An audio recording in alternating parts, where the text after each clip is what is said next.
বলছিলাম সালাত হচ্ছে আল্লাহকে ডাকার সবচেয়ে বড় মাধ্যম। একটু নমুনা, 1 মিনিট। লোকটা মারা গেছে, অজু দিয়ে গোসল দিবেন। গোসল দেওয়ার পূর্বে পেট চেপে পেশাব পায়খানা বের করা হারাম। মরা মানুষের অজু দেওয়ার পূর্বে নখ কাটা হারাম।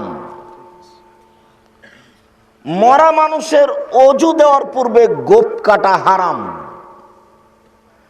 মরা মানুষকে অজু দেওয়ার পূর্বে নিচের লুম পরিষ্কার করা হারাম। কোনো কিছু করতে পাবে না, সব বন্ধ। কেন না? শ্বাস বন্ধ হয়ে গেছে, সব বিধান বাতিল, কোনোটাই চলবে না। এখন শুধু অজু দিয়ে কি করতে হবে? গোসল দিতে হবে। উঠানো বসানো হারাম। মহিলারা যেখানে গোসল দেয় তার যে কত মিথ্যে নীতি আছে, কত যে শিরকি নীতি আছে। উপস্থিত বৈঠকের মুসলিম বোন শুনুন, শুনুন। আপনি এদিকে কতজন মেয়েকে আপনি গোসল দিয়েছেন? কিভাবে গোসল দেন আপনি?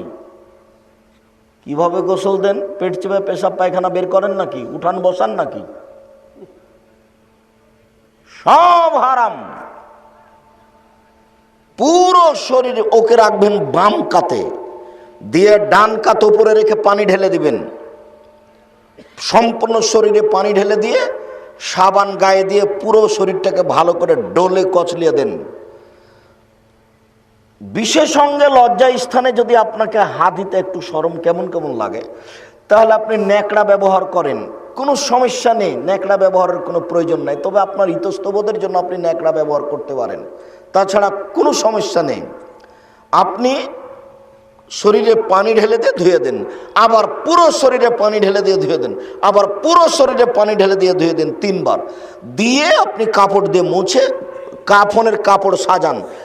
ছেলেদের জন্য 3টে, মেয়েদের জন্য 3টে। মেয়েদের 5 কাপড় চলবে না, ওই হাদিস ঠিক নয়। মেয়েদের 5 কাপড় চলবে না, ওই হাদিস ঠিক নয়। 3টে কাপড় ছোট বড় করতে পারেন, সমান সমান করতে পারেন, তাতে আসে যায় না। নাম দেন কোন একটা আর না দেন, 3টা কাপড় বিছানোর পরে লাশটা উপরে দিয়ে ডান দিকের কাপড়টা আগে উঠিয়ে বাম দিকের কাপড়টা পরে উঠান। এবার জানাজা রেডি করেন।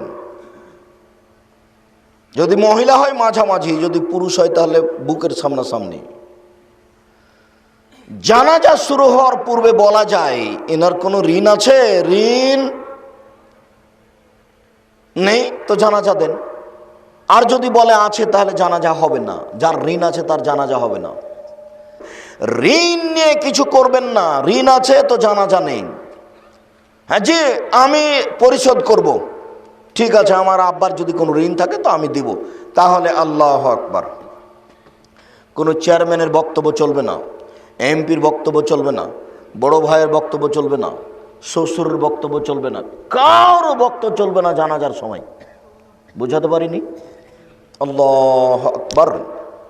সানা পড়বেন না।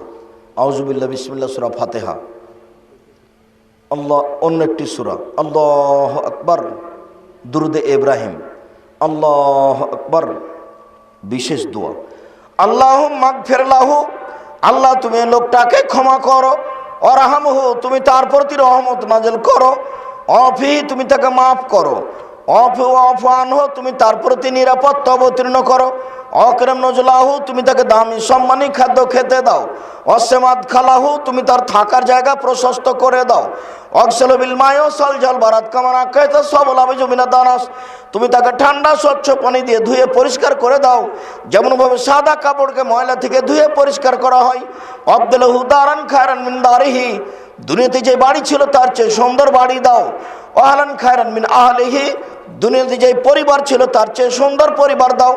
ওয়াজাওজান খায়রান মিন জাওজিহি, দুনিয়াতে যে স্ত্রী ছিল তার চেয়ে সুন্দরী স্ত্রী দাও। আদখিলুল জান্নাহ, তুমি তাকে জান্নাতে প্রবেশ করাও। ওয়াইদু মিন আযাবিল কবর ওয়া মিন আযাবিন নার, তুমি তাকে জাহান্নামের শাস্তি থেকে বাঁচাও, তুমি তাকে কবরের শাস্তি থেকে বাঁচাও। আল্লাহুম্মা গফির লিহাইয়িনা, আল্লাহ যারা আমাদের জীবিত তাদের তুমি ক্ষমা করে দাও। ওয়া মাইয়িতিনা, যারা আমাদের মারা গেছে তাদের তুমি ক্ষমা করে দাও। অশাহেদেনা, যারা জানাজায় উপস্থিত হয়েছে তাদের তুমি ক্ষমা করে দাও।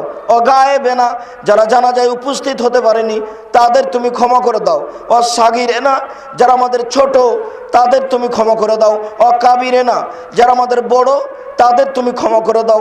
অদাকারেনা, যারা আমাদের পুরুষ তাদের তুমি ক্ষমা করে দাও।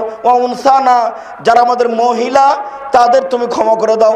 আল্লাহুম্মা মান আহইতাহু মিন্না ফাইল ইসলাম, আল্লাহ তুমি আমাদের যাকে জীবিত রাখবে মুসলমান করে জীবিত রাখো। ওমান তাওফাইতু মিন্না ফাতাওফাল ঈমান, আল্লাহ তুমি আমাদের যাকে মারবে ঈমানদার করে মারো।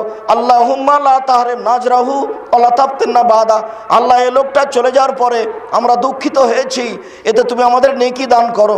এই লোকটা চলে যাওয়ার পরে তুমি আমাদের বিপদগামী করো না। আসসালামু আলাইকুম ওয়া রাহমাতুল্লাহ।